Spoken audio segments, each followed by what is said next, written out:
नमस्ते, मैं Neha Shah, tarot card reader, spiritual healer and numerologist. आप सबका स्वागत है मेरे channel Neha Shah, tarot card reader and spiritual healer में। मैं मंथली रीडिंग लेके आई हूँ April 2021 for all zodiac sign. Sun sign based ये रीडिंग रहेगी, बट याद रहे कि ये रीडिंग जनरल रीडिंग है। सो जो मैसेजेस आपसे रेजोनेट करे आप वो फॉलो कीजिए, अदरवाइज आप इग्नोर कीजिए। अगर आप कंफ्यूज हैं अपने मून साइन और सन साइन के बीच में, तो आप दोनों ही रीडिंग देखिए और जो मैसेजेस आपको लगता है आपको रेजोनेट करता है वो मैसेजेस फॉलो कीजिए। सन साइन क्या है, आपका बर्थ वो कौन से सन साइन में आता है, वो मैं आपको वीडियो के साथ दे दूंगी। सो आपके लिए इजी रहेगा। ये वीडियो मैं 3 पार्ट में डिवाइड करूंगी, April first part, second part and third part. मतलब कि first 10 days, second 10 days and third 10 days. Same as a relationship भी सेम रहेगा एंड 1 गाइडेंस कार्ड रहेगा एंजल थेरेपी कार्ड से। सो आपके लिए first April 2021 first part, second part, third part शुरू करते हैं। तो फर्स्ट पार्ट है, फर्स्ट पार्ट में आप हो सकता है थोड़े केयरलेस रह सकते हो, बहुत खुश रहोगे, बहुत हैप्पी रहोगे, बहुत हैप्पी टू लकी जैसा आपका एटीट्यूड रहेगा, मगर because of your like carefree nature, आप somewhere you lose the opportunities, right? आप opportunities को खो बैठोगे, आप मिस कर दोगे वो opportunities। आपके काम में वो sincerity नहीं दिखेगी, आपका एटीट्यूड कहीं ना कहीं ये रहेगा कि हो जाएगा, कर लेंगे, होता रहता है। तो इस टाइप के एटीट्यूड की वजह से आपको काम में थोड़ी सी दिक्कत आ सकती है। आपका जो एक्चुअल जो आपकी सिंसियरिटी है वर्क में, वो लोग नहीं देख पाएंगे। आपकी सीरियसनेस कहीं मिसिंग रहेगी काम को लेके, और वो नुकसान आपको कहीं ना कहीं सहना पड़ सकता है Leo. So be careful about that. Someone wants to guide you, कोई आपको गाइड करना चाहता है, कोई सजेशन देना चाहता है, कोई कुछ करना चाहता है, मगर आप कुछ सुनने के लिए तैयार नहीं हो। तो अपने वो एटीट्यूड को चेंज करने की बहुत ही ज़रूरत है, क्योंकि नहीं तो आपको दिक्कतों का सामना करना पड़ सकता है। और मुझे ये भी लग रहा है कि आप कोई स्ट्रेस से स्लिप कर सकते हो। कोई स्ट्रेस, आप कभी स्ट्रेस चल रहे हो तो कोई स्ट्रेस मिस कर सकते हो, उसकी वजह से आपको चोट लग सकती है। आपको ये बात का भी थोड़ा ध्यान रखना है। आपको सुबह सनलाइट में थोड़ा बैठना है, क्योंकि ये वीक आपका थोड़ा लेजी वीक जा सकता है और आपको लगेगा कि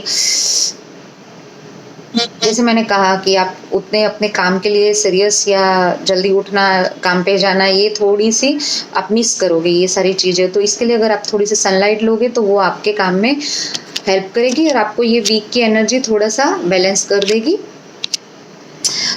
in relationship first part also ये सेम एनर्जी आ रही है कि आपको लगेगा सब मेरे कंट्रोल में है, सब मेरे बस में। आप कभी भी कुछ भी बोल दोगे, कभी भी कुछ भी बिहेव कर लोगे, और उसकी वजह से आपके रिलेशनशिप में थोड़े से इश्यू आ सकते हैं। लाइक आपका पार्टनर थोड़ा सा डिस्कम्फर्ट फील कर सकता है आपके ये एटीट्यूड से, आपके ये नज़रिए से या आपके ये बिहेवियर से। ऐसा हो सकता है और आप कुछ भी बोल दोगे और उसकी वजह से समवेयर आपके पार्टनर को नहीं अच्छा लगेगा। वो चीज़ें उसको थोड़ी सी, मैं हर्ट नहीं कहूँगी, मगर थोड़ी सी अजीब लगेगी, थोड़ी सी मैच करने में प्रॉब्लम हो जाएगी। आते हैं सेकंड पार्ट ऑफ वीक, मतलब मिड पार्ट ऑफ वीक, मतलब कि मिड 10 डेज सी। तो वो मुझे आपकी ये फूल वाली एनर्जी चेंज होते हुए नजर आ रही है। आपकी फीलिंग्स, आपकी थिंकिंग पैटर्न, आपका बिहेवियर, मुझे वो उसमें ट्रांसफॉर्मेशन दिख रहा है और बहुत अच्छा है, ज़रूरी था। तो और अपने फर्स्ट 10 डेज में कुछ न्यू बिगिनिंग की भी सोच है, कुछ न्यू आइडियाज़ को काम में लगाने का अगर आप सोच रहे हो, तो वो फर्स्ट वीक में ना होते हुए सेकंड वीक में वो काम करेंगे। वो सेकंड वीक पे आप उस पे काम करोगे और वो मूव करेगा आगे। आपका प्लान है, आपके जो भी कुछ ऑफर्स आए हुए हैं या कुछ काम को लेके आपने कुछ प्लान्स किए हुए, आपके कुछ न्यू आइडियाज़ थे जो आपने सोच के रखे, वो सारे मुझे सेकंड पार्ट ऑफ अप्रैल में मतलब आगे बढ़ते हुए दिख रहे हैं। समवेयर आप क्या कहते हैं, अपनी कुछ गलत आदतों को भी छोड़ सकते हैं, कुछ गलत थिंकिंग पैटर्न है उसमें भी चेंज ला सकते हैं। बहुत अच्छा चेंज है सी।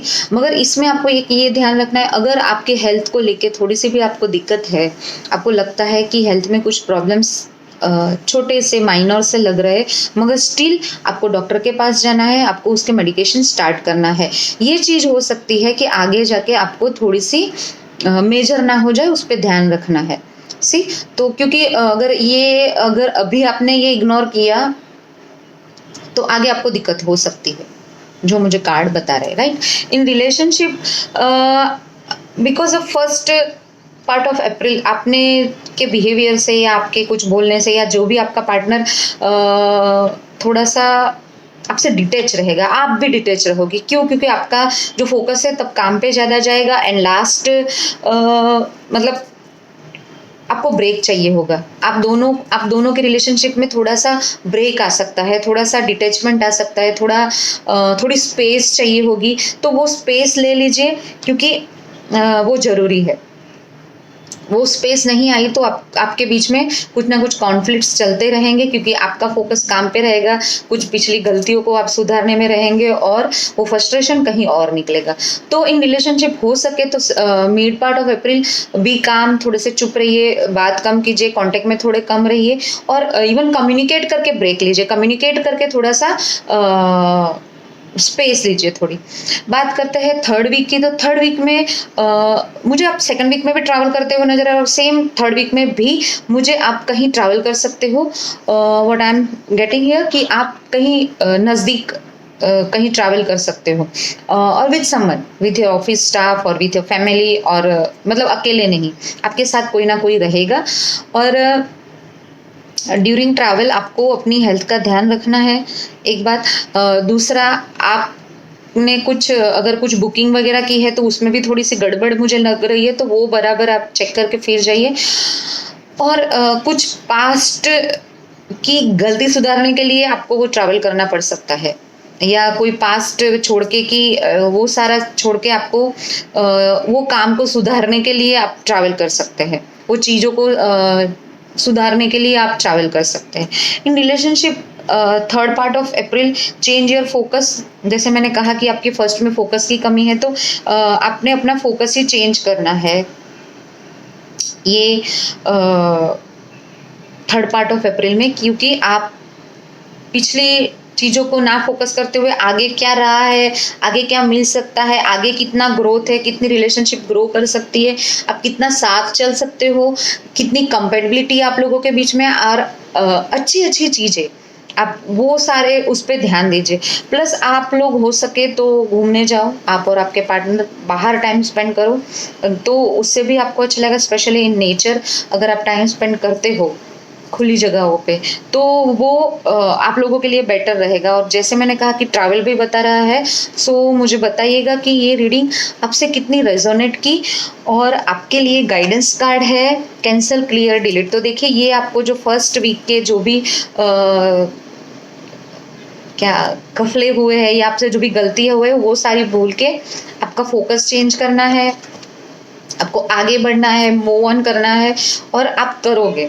क्योंकि आपको बस सिर्फ यही करना है कि जो पास्ट वाला पार्ट आपको भूल जाना है कि ये हुआ, ये करता तो ऐसा होता, ये अगर मैं ये ऐसा करती तो ऐसा होता, करती करता ये सब कुछ आपको भूल जाना है। बस आगे क्या करना है, आपको उस पर कॉन्सेंट्रेट करना है। और आपको नेगेटिव अगर आपकी थिंकिंग पैटर्न हो गई है तो उसको थोड़ी सी पॉजिटिव करने की ज़रूरत है। आपके विचारों को थोड़ा सा लोगों से एक्सप्रेस कीजिए, आपके जो थॉट्स है उसको बाहर लाइए, उसको एक्शन में लाइए, तो वो भी आपके लिए हेल्पफुल रहेगा और बहुत ज़रूरी है। और हो सके तो आप थोड़ा अकेला मी टाइम भी स्पेंड कीजिए, क्योंकि वो भी आपके लिए ज़रूरी है। आपको लोग एडवाइस ज़्यादा देंगे तो आपको अच्छा नहीं लगेगा। आप खुद से बात कीजिए, खुद के साथ थोड़ा टाइम स्पेंड कीजिए, ये आपके लिए गाइडेंस है ये मंथ। सी तो जैसे मैंने कहा कि नेचर के साथ आप और आपके पार्टनर टाइम स्पेंड कर सकते हैं, आप लोग ट्रैवल भी कर सकते हो, और उसमें आपको अपने लिए थोड़ा सा टाइम निकाल के खुद के साथ टाइम स्पेंड करना है, तो वो आपके लिए हेल्पफुल रहेगा। तो ये था अप्रैल की रीडिंग लियोस के लिए। लियोस, मुझे कमेंट बॉक्स में ज़रूर बताइएगा कि कितने मैसेज आपसे रेजोनेट किए, और मेरा चैनल लाइक शेयर सब्सक्राइब कीजिए, बेल बटन पे प्रेस कीजिए, तो मेरे वीडियो जैसे ही आए आपको नोटिफिकेशन मिलते रहे। थैंक यू, सी या।